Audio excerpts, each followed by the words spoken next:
Yo, what is up, guys? It is Powerbang bringing you guys another Clash of Clans video. We are back with the CWL War of the Week. I'm going to be streaming this here in just a little bit. So if you're logging onto this video right now, make sure you check to see if I'm live on YouTube. I will also be streaming on Twitch. So check the links in the description for that. But let's get into the opening attacks of this war and see how things are getting kicked off.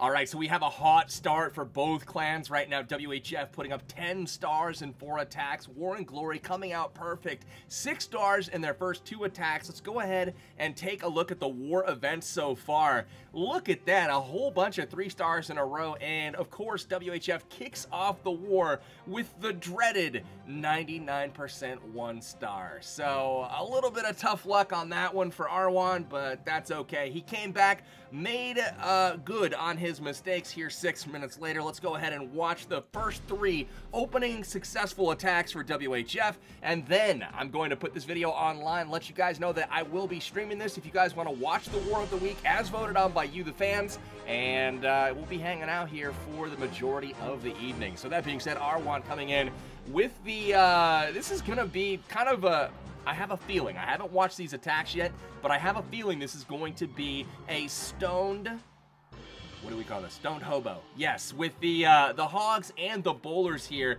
that strategy has been working very well for the WHF Town Hall 9.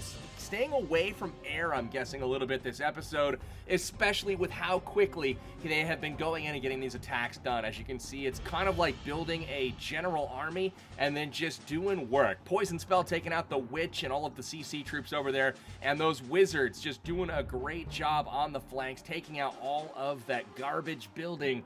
And then the rest of the Golems and the Wizards get into this base. Second jump spell is going to come down to get them to the backside.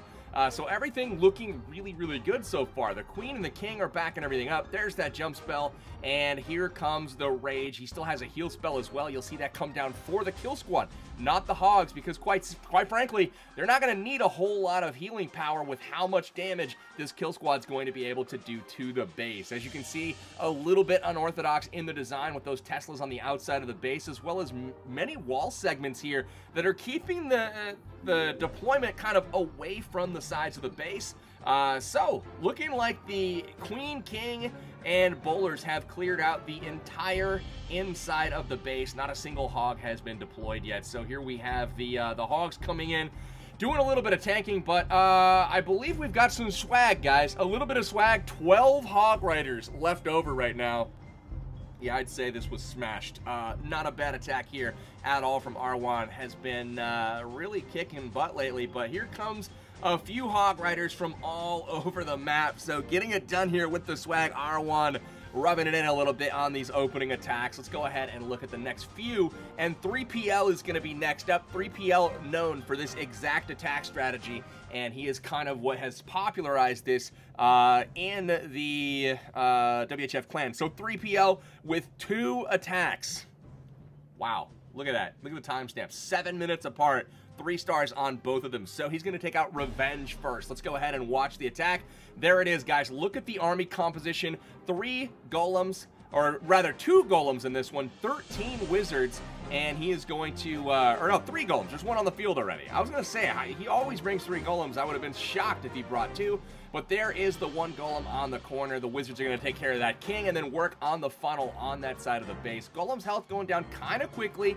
That king not really helping anything. On the other side, though, you can see the same thing. Golem taking all the fire, and the wizards just doing work on that funnel. Beautifully done so far by 3PL. You can see where he's going to kind of head in, and look at these spring traps. You know they're coming. You know they're coming. That's a little interesting design there on the base, kind of leaving that wizard tower exposed like that. But in we go. We've got a jump spell to lead the troops in, and as you can see, a second jump spell, as always, to target that center junction and get those troops all the way to the backside of the base. So there it is, opening up as much as possible. You can see that gets all the way back to like this wizard tower. Basically, pretty much everything is going to be opened up here, and you're going to see the heal spell come down in the core as well as the rage. Now watch everything just kind of get destroyed here. Heroes still doing work. The Golems are pushing their way through the base, and the bowlers with those rocks skipping is just deadly. Look at that. The archer tower falls. Didn't even get a shot off on it.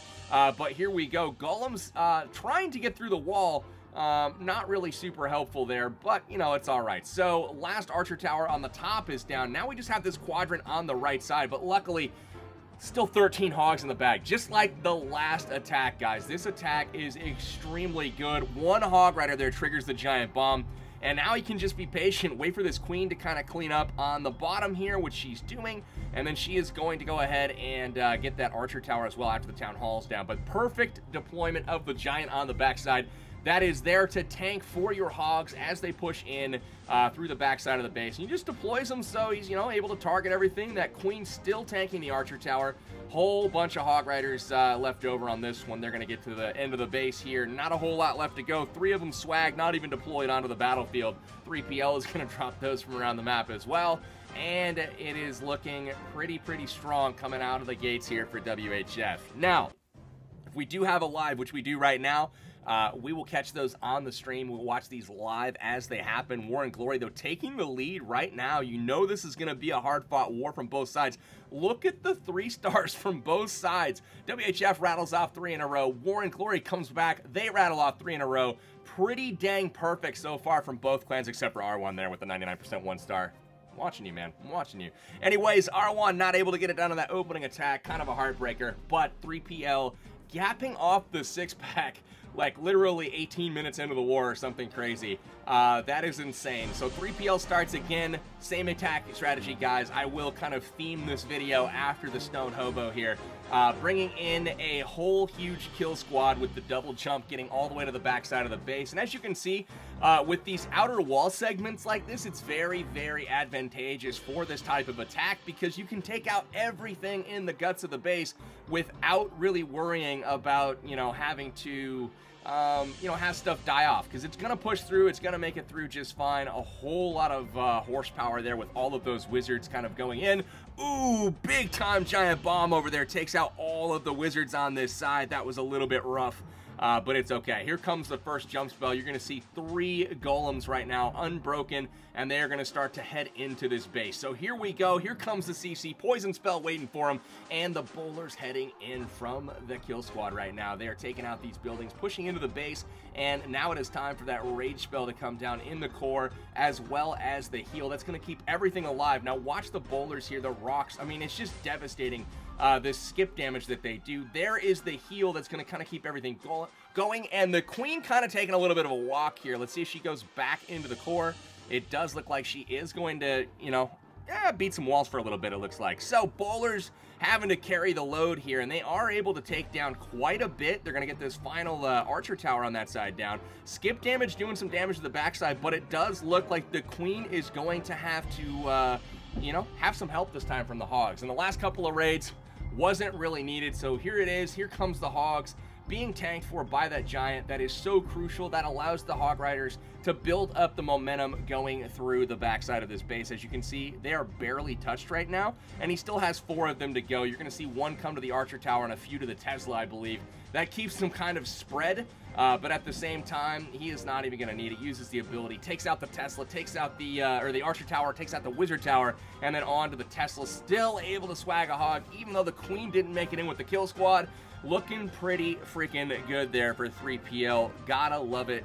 3PL gonna clean this base up. But guys, that is 3 attacks with the exact same strategy used on various bases, and as you can tell by the scout time, the base really doesn't matter a whole lot. It's all about the principles, which is building a really good funnel, trying to get those wizards to come into the core once they've taken out the flanks, using 3 golems spread wide on one side of the base, and the double jump spell to get super deep in the base, using all of the spells for the kill squad rather than the hog riders. As you can see, 3PL and R1 here able to pretty much take out the entire base and the defense without having to drop any hogs at all. So really good stuff here from WHF to open the war, and equally good stuff, actually better stuff here from War and Glory. You can see that they failed just once as well. They got the 2-star, and as you can see, they got, you know, God got a 69. Go figure. Anyways, House getting the 3-star there. So 4 triples right now for War and Glory to open up the war. 3 for WHF. This is going to be a tight war to the finish. I'm going to upload this now,